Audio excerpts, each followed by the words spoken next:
Sijui kama mmesikia story ya Clinton Nyapara Mogesa.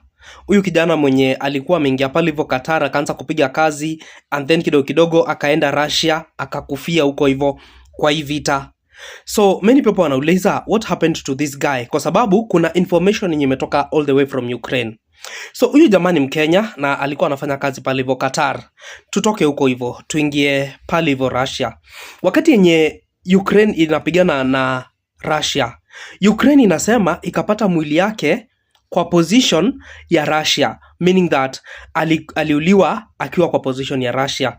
Na wakati wenye walimwangalia wakamuidentify, wakaona yeye ni Mkenya kutoka kwa ID yake, wakaona a lot of details. So details zimetoka, huyu kijana alikuwa anafanya kazi Qatar.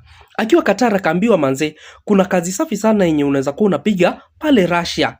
Akasema hiyo kazi inaweza kuwa inalipa pesa ngapi? Akaambiwa hii kazi yenye unafanya Qatar kuna kitu. Ukiingia pale hivyo uanze kupiga kazi, wallahi utakuwa unakachuna kukachuna. So Clinton akatoka all the way from Qatar akaingia pale Russia, and that is when reality dawned on him, kwa sababu within a very short period of time alipelekwa kwa camp akatrainiwa for less than 2 weeks na akaekwa kwa frontline huko Donetsk. I'm telling you, kulikuwa na vita yenye ilitokea pale hivyo Donetsk, na Donetsk iko ndani ya Ukraine. Kijana akamalizwa. Vijana wengi sana wamemaliziwa hii Russia, wengine wameenda Ukraine na wanakuwa recruited. Na once ukikuwa recruited, ukipromisiwa a lot of money, ukienda huko unawekwa mahali penye like hata Russians wenyewe hawawezi enda, zinaitwa frontlines.